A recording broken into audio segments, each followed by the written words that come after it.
बहुत पहले 3 पिगलेट्स अपनी माँ के साथ एक छोटे से घर में रहा करते थे। वक्त आ गया था कि वो अब घर छोड़कर अपनी जिंदगी खुद गुजारे। उनकी माँ ने उन तीनों को अपने पास बुलाया। मेरे बच्चों, अब वक्त आ गया है कि तुम दुनिया देखो, अपनी नई जिंदगी की शुरुआत करो। भूलना मत, तुम चाहे जो भी करो उसे पूरे दिल से करना। ये जिंदगी गुजारने का सबसे सही तरीका है। थोड़ी सी उदासी और थोड़े से गुस्से के साथ अपनी माँ से मिलके तीनों पिगलेट्स निकल पड़े। कुछ देर चलने के बाद उन्हें एक जमीन मिली जहाँ वो अपने घर बना सकते थे।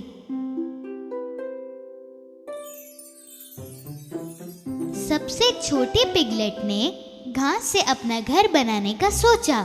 उसे लगा फटाफट आसानी से ये घर बन जाएगा तो खेलने के लिए बहुत वक्त मिलेगा। छोटे पिगलेट का घर एक दिन में बनके तैयार हो गया। उसने अपने भाइयों को ये बोला, देखो मेरा घर बन गया।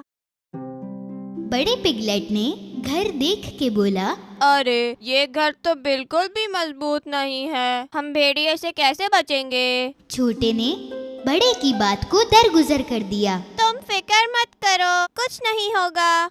बाद में मत कहना कि किसी ने बोला नहीं। दूसरे पिगलेट ने अपना घर लकड़ी से बनाने का सोचा।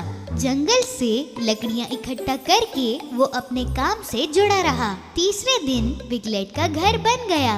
ये घर घास वाले घर से तो ज्यादा मजबूत था। बड़े पिगलेट ने उसके घर को देख के बोला, तुमने बड़ी मेहनत से बनाया है इसे, बहुत खूबसूरत भी है। क्या हम इस घर में भेड़िए से बच पाएंगे? पिगलेट ने बोला, बिल्कुल मजबूत है, फिक्र क्यों करते हो? बाद में मत कहना कि किसी ने बोला नहीं। जब दोनों पिगलेट अपने अपने घर में मजे कर रहे थे तो सबसे बड़ा पिगलेट अपना घर बनाने में मसरूफ था। वो ईंट और पत्थरों से अपना घर बना रहा था। बाकी दोनों को लग रहा था वो बेकार में ही इतनी मेहनत कर रहा था। वो बस खेल कूद के वक्त गुजार रहे थे। जब हमारी तरह झटपट घर बन सकते हैं तो इतनी मेहनत क्यों? कितना डरता है ये। बड़े पिगलेट ने उनकी बातों पे ध्यान नहीं दिया। पूरे 7 दिन लग के उसने अपना घर बहुत ही खूबसूरत और मजबूत बनाया। अगले ही दिन एक भूखा भेड़िया उनके इलाके में आया। उसे घास का घर दिखा तो वो रुक गया। छोटा पिगलेट सोफे पे बैठकर आराम कर रहा था। भेड़िए ने दरवाजा खटखटाया।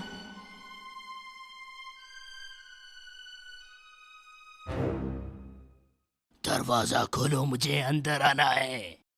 नहीं खोलोगे तो 2-4 फूंक से घर तोड़ दूंगा।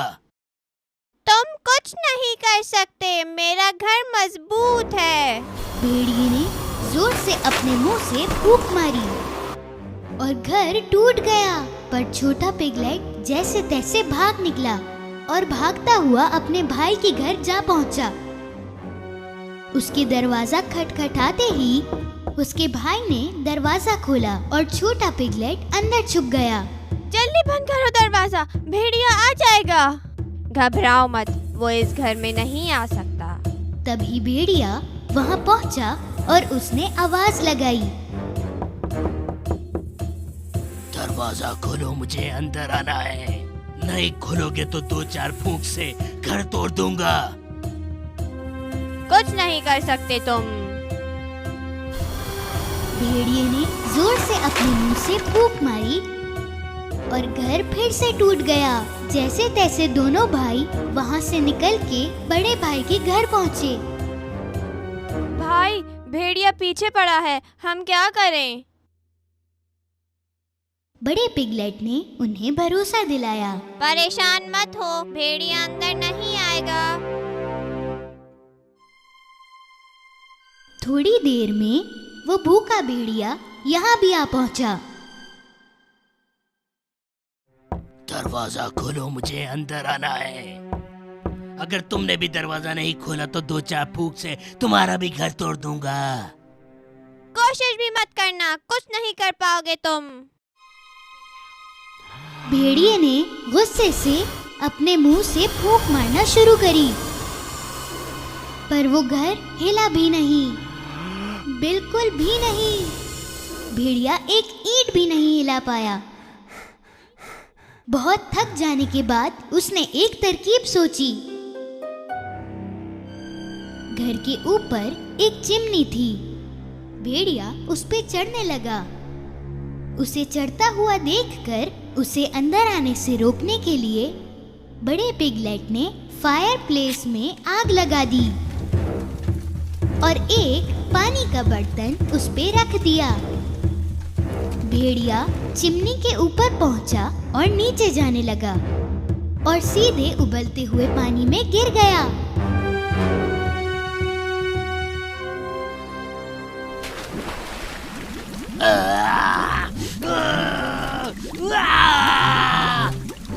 अरे बचाओ, मैं जल गया। भेड़िए को हरा के पिगलेट्स खुशी से एक दूसरे के गले लग गए।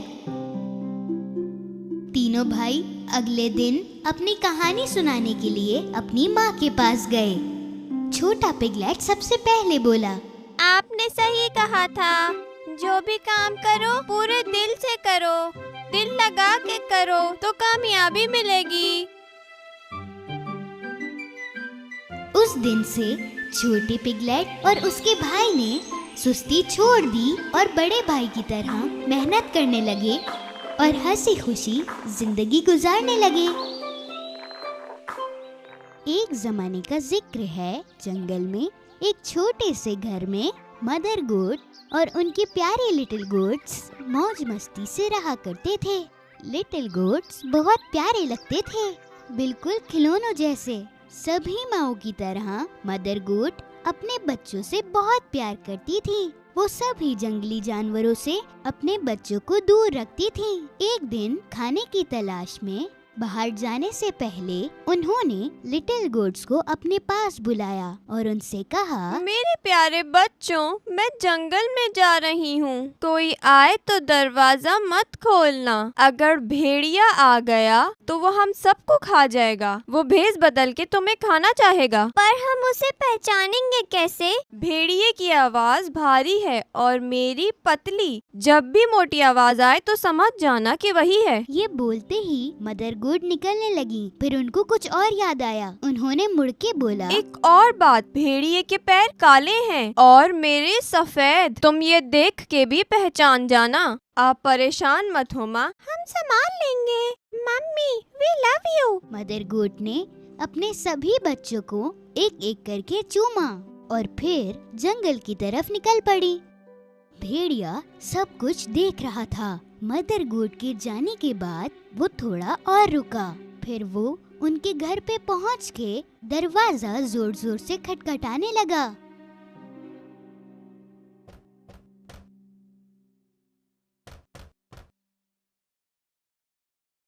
कौन है? मेरे प्यारे बच्चों, दरवाजा खोलो, देखो तुम्हारे लिए मम्मी खाना लेके आई है। पर लिटिल गोट्स ने उस भेड़िए की आवाज फौरन से पहचान ली और उन्होंने चिल्लाकर बोला, तुम हमारी मम्मी नहीं हो। उनकी आवाज बहुत प्यारी और मीठी है। तुम हमें बेवकूफ नहीं बना सकते भेड़िए। भेड़िए को बड़ा गुस्सा आया क्योंकि वो लिटिल गोट्स को खा नहीं पाया, तो उसने एक चौक का पीस खा लिया। अब उसकी आवाज थोड़ी मीठी हो गई थी। वो वापस उनके घर गया और दरवाजे को खटखटाने लगा।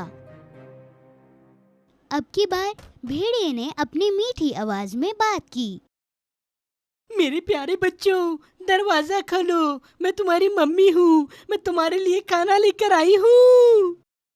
इस बार ये मीठी आवाज सुन के लिटिल गोट्स को लगा कि ये आवाज उनकी मम्मी की ही है। वो दरवाजा खोलने ही वाले थे, इतने में एक गोट चिल्लाई, पहले दरवाजे के नीचे से पैर देखते हैं।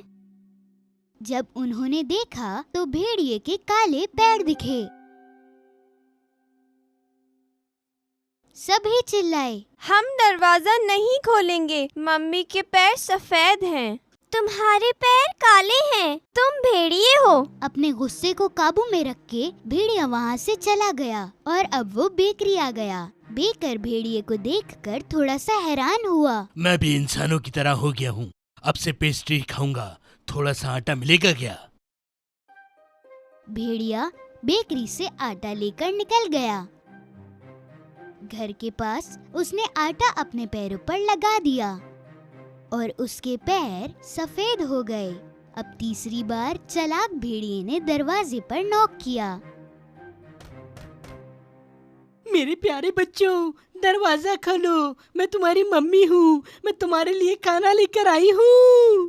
पहले पैर दिखाओ ताकि हमें पता चले कि तुम कौन हो। भेड़िए ने उन्हें आटे से सने हुए अपने पैर दिखाए। जब लिटिल गोट्स ने सफेद पैर देखे, उन्होंने ये समझा कि ये उनकी मम्मी ही हैं और दरवाजा खोल दिया। फिर क्या, उनके सामने था खूंखार भेड़िया। लिटिल गोट्स घबराए, डरे और चिल्लाने लगे।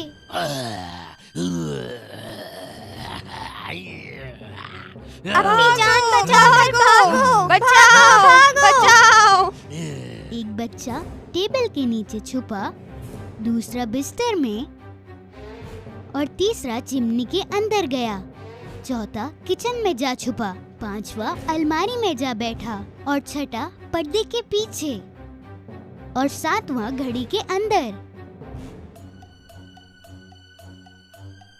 पर भेड़िया चालाक था और सबको एक एक करके पकड़ लिया। रुको, इधर आओ, तुम लोगों को छोड़ूंगा नहीं मैं। रुको। सिर्फ घड़ी में छुपने वाले को वो पकड़ नहीं पाया। उसका पेट भर चुका था, इसलिए वो कुछ सोचे बगैर वहाँ से निकल गया। वहाँ एक बहुत बड़ा मैदान था जहाँ भेड़िया आराम से एक पेड़ के नीचे सो गया।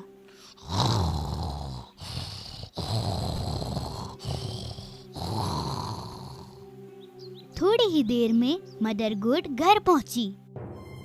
दरवाजा खुला देखकर वो समझ गई कि कुछ बहुत बुरा हुआ है और वो जोर जोर से चिल्लाने लगी। मेरे बच्चे! घर में आते ही वो घबरा गई। सारा फर्नीचर गिरा हुआ था, पर्दे फटे हुए थे, बिस्तर बिगड़ा हुआ था, तकिया और चादर यहाँ वहाँ पड़े थे। मदर गोट अपने बच्चों को कहीं नहीं ढूंढ पाई। एक एक करके सबके नाम भी पुकारे पर कोई नहीं मिला। फिर सातवें बच्चे का नाम पुकारा तो एक आवाज आई, मैं घड़ी के अंदर हूँ मम्मी। मदर गोट भागते हुए उस घड़ी तक पहुंची और वहां से अपने बच्चे को निकाल के गले लगाया।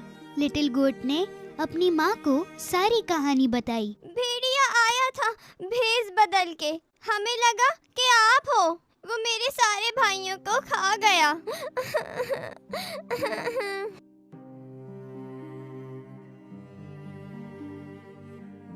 मदर गोट को बहुत बुरा लगा।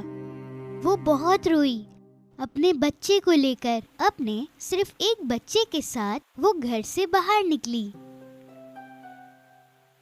तभी उनको भेड़िया सोया हुआ दिखा।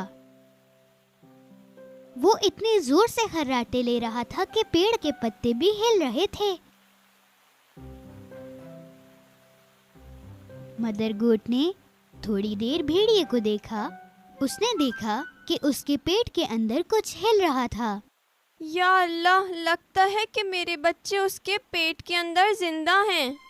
उसने एक तरकीब सोची। घर से मेरे लिए एक सुई धागा और कैंची लेके आओ। लिटिल गोट घर जाने लगा तो मदर गोट ने 6 बड़े पत्थर इकट्ठे किए। थोड़ी देर में लिटिल गोट सुई, धागा और कैंची लेकर पहुंचा। मदर गोट ने भेड़िए का पेट काटा। उसे ऊपर ही अपना एक बच्चा दिखा और बाकी भी एक एक कर बाहर आने लगे। सभी सही सलामत थे। मदर गोट बेहद खुश थी। सभी बच्चों ने मदर गोट को हक किया। Mummy, mummy, mummy, mummy, mummy. सभी बच्चे बहुत खुश थे। मेरे बच्चों, तुम सब ठीक हो ना? मदर गोट ने भेड़िए के अंदर सारे पत्थर डाल दिए। फिर उन्होंने उसके पेट को सुई धागे से सी दिया। भेड़िया इतनी गहरी नींद में सो रहा था कि उसे कुछ पता ही नहीं चला। भेड़िया जब जागा और वो खड़ा हुआ तो उसका पेट दर्द कर रहा था। उसे लगा कि कई सारे लिटिल गोट्स की वजह से उसे दर्द हो रहा है। उसे प्यास लगने लगी। वो नदी के किनारे पानी पीने चला गया। चलते वक्त पेट में पत्थर टकराने लगे। पेट इतना भारी और भरा हुआ क्यों लग रहा है? ऐसा लग रहा है मैंने पत्थर खा लिए हों। वो पानी पीने के लिए झुका।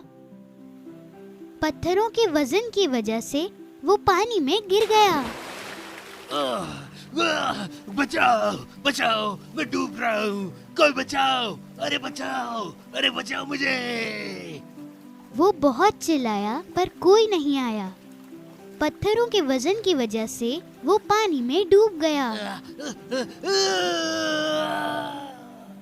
मदर गोट और लिटिल गोट्स ने जब ये देखा तो वो पानी की तरफ भागते हुए आए।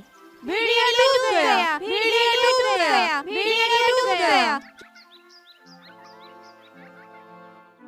सभी मिलके कूदने लगे।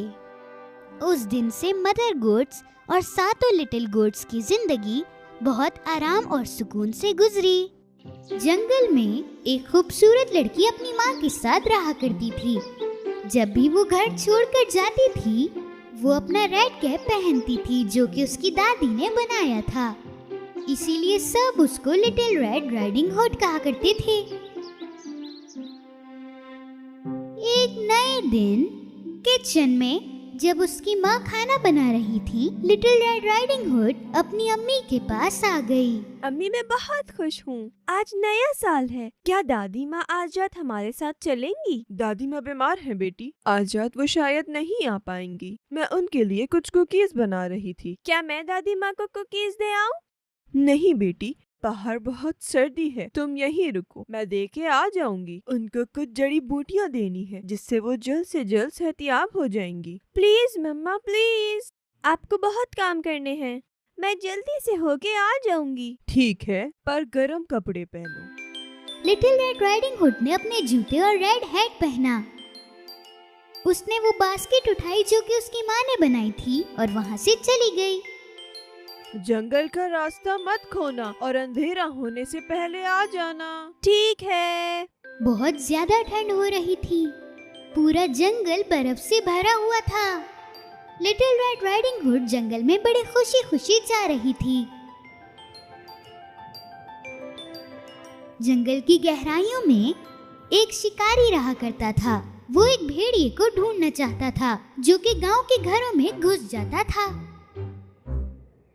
आज इतनी सर्दी की रात में तुम्हारे लिए निकला हूँ। आज मैं तुम्हें पकड़ के ही छोड़ूंगा और गांव वालों को एक सरप्राइज दूंगा। सभी गांव वालों को डराकर भेड़िया जंगल में अपने शिकार के लिए निकला था। मुझे ये बर्फ पसंद नहीं, कुछ भी खाने के लिए नहीं मिलता। दूसरी तरफ लिटिल रेड राइडिंग हुड अपने रास्ते पर जा रही थी। उसने जंगल में एक हिरन के बच्चे को देखा जो कांप रहा था। हिरन के बच्चे को बहुत सर्दी लग रही थी। अरे हिरन, तुम्हें तो बहुत सर्दी लग रही है। लिटिल रेड राइडिंग हुड हिरन के बच्चे के पास जाकर उसकी मदद करना चाहती थी, लेकिन जैसे ही उसने वो देखा तो वो वहाँ से चली गई। अरे रुको, मत जाओ, मैं तुम्हें नुकसान नहीं पहुँचाऊंगी। लिटिल रेड राइडिंग हुड ने हिरन के बच्चे का पीछा करना शुरू कर दिया। हिरन का बच्चा लिटिल रेड राइडिंग हुड से बहुत तेज था। देखते ही देखते वो गायब हो गया। लिटिल रेड राइडिंग हुड ने उस हिरन के बच्चे का पीछा करना जारी रखा, लेकिन अब उसको ढूंढना नामुमकिन था। उसने इधर उधर देखा और उसने देखा कि वो जंगल के ऐसे कोने पर है जहाँ पर वो कभी नहीं गई। बर्फ की वजह से वो नहीं जान पाई कि वो पहले कहाँ थी। उसने अपने पैरों के निशान से पीछे जाने का रास्ता ढूंढा। वो पीछा करती गई, लेकिन कुछ देर बाद वो भी गायब हो गए। और उसी वक्त लिटिल रेड राइडिंग हुड जोर जोर से रोने लगी।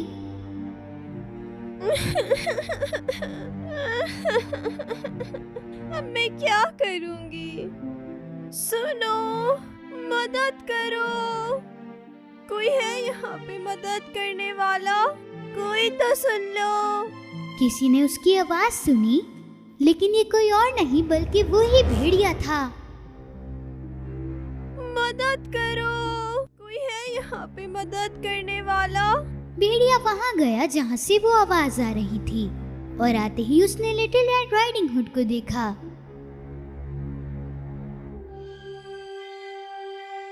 बगैर उसे डराए वो उसके पास आया। अपनी आंखों के सामने भेड़िए को देखकर वो बहुत डर गई और वो जोर जोर से चीखने लगी। मदद करो, भेड़िया यहाँ मेरे सामने है, मदद करो।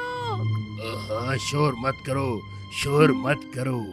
मैं यहाँ तुम्हें नुकसान पहुँचाने नहीं आया। मैं तुम्हारी आवाज सुन के तुम्हारी मदद के लिए आया हूँ। लिटिल रेड राइडिंग हुड ने सोचा कि वो उसका बुरा नहीं चाहता, तो उसने चीखना बंद कर दिया। अब मुझे बताओ, तुम इतनी सर्दी में यहाँ कर क्या रही हो? मैं अपनी दादी के लिए कुकीज लेके जा रही थी। ओह, इस सन्नाटे में तो कोई नहीं रहता। तुम मुझे बताओ, तुम्हारी दादी कहाँ रहती हैं? लिटिल रेड राइडिंग हुड ये नहीं बताना चाहती थी कि उसकी दादी कहाँ रहती हैं, क्योंकि उसे भेड़िए पर अभी भी यकीन नहीं था। मैं दादी का घर यहाँ से देख के नहीं बता सकती। अगर आप मुझे जंगल के रास्ते में ले जाएंगे तो मैं वहाँ से बता सकती हूँ। अच्छा, तो चलो मेरे पीछे आ जाओ। और फिर भेड़िया आगे आगे चलता रहा और लिटिल रेड राइडिंग हुड उसके पीछे पीछे। लेकिन भेड़िए ने एक बहुत ही खतरनाक प्लान बनाया हुआ था। एक बार इस लड़की की दादी का घर पता चल जाए, फिर मैं इस लड़की को और फिर उसकी दादी को खा जाऊंगा। अब पता चला मैं कितना चालाक हूँ। कुछ देर गुजरने के बाद लिटिल रेड राइडिंग हुड और भेड़िए को उनका रास्ता मिल गया। चलो, हम आ गए। क्या तुम्हें याद है कि तुम्हारी दादी का घर कहाँ है? लिटिल रेड राइडिंग हुड बस ये चाहती थी कि वो किसी भी तरीके से इस भेड़िए से जान छुड़ाए और अपनी दादी के पास जाए। शुक्रिया, अब मैं यहाँ से आगे जा सकती हूँ। घर अब ज्यादा दूर नहीं है, वो इस रास्ते में पड़ने वाला आखिरी घर और है। उसी वक्त लिटिल रेड राइडिंग हुड ये जान गई थी कि उसने गलती कर दी, लेकिन अब बहुत देर हो चुकी थी। वाकई? भेड़िए ने अपना मुंह खोला, लिटिल रेड राइडिंग हुड के करीब आया, लेकिन बिल्कुल उसी वक्त गोली की आवाज सुनते ही भेड़िया जल्दी से भाग गया। लिटिल रेड राइडिंग हुड की जान छूटी और वो जल्दी से दादी के घर की तरफ जाने लगी। दूसरी तरफ शिकारी अभी भी भेड़िए का इंतजार कर रहा था। उसने भेड़िए के पैरों के निशान बर्फ पर देखे। मैं जानता हूँ तुम यहीं हो। मैं तुम्हें ढूंढ लूंगा। बड़े लंबे सफर के बाद लिटिल रेड राइडिंग हुड अपनी दादी के घर आ पहुंची। उसने दरवाजा खटखटाया और उसकी दादी की आवाज अंदर से आई। दरवाजा खुला है मेरी प्यारी बेटी, अंदर आ जाओ। अपनी दादी की आवाज सुनकर लिटिल रेड राइडिंग हुड थोड़ा परेशान हो गई। ये आवाज दादी माँ की तो नहीं लग रही। शायद उनकी तबीयत खराब है, इस वजह से ऐसी आवाज आ रही लिटिल है। रेड राइडिंग हुड ने दरवाजा खोला और अंदर आ गई। सारी लाइट्स बंद थीं। अंधेरे कमरे में सिर्फ उसकी दादी अपने बेड पर लेटी हुई थी, एक बड़ा सा ब्लैंकेट ओढ़कर। बहुत बहुत शुक्रिया यहाँ आने के लिए बेटी। क्या लाई हो मेरे लिए? अम्मी ने कुछ कुकीज बनाकर भेजे हैं आपके लिए। उन्होंने बताया कि आपकी तबीयत खराब है और आप आज रात आ नहीं सकेंगी। हाँ मेरी बेटी ठीक कह रही हो। जरा मेरे करीब आओ ताकि मैं तुम्हें देख सकूं बेटा। लिटिल रेड राइडिंग हुड अपनी दादी के बेड के करीब आई, लेकिन उसे बहुत अजीब लग रहा था। करीब आ जाओ मेरी प्यारी बच्ची, मेरे और करीब आ जाओ। लिटिल रेड राइडिंग हुड अब अपनी दादी से सिर्फ एक कदम की दूरी पर थी। उसकी दादी बहुत ही अजीब दिख रही थी। दादी माँ, क्या हुआ? आपके कान इतने बड़े क्यों लग रहे हैं? ताकि मैं तुम्हें अच्छी तरह सुन सकूं। और आपकी आंखें क्यों इतनी बड़ी हैं? ताकि मैं तुम्हें अच्छी तरह देख सकूं बेटा। और आपके हाथ क्यों इतने बड़े हैं? ताकि मैं तुम्हें गले से लगा सकूं बेटा। दांत? आपके दांत इतने बड़े क्यों हो गए? ताकि मैं तुम्हें खा सकूं बेटा। अचानक उसकी दादी के बेड से भेड़िया निकला और उसे खाने के लिए आगे बढ़ने लगा।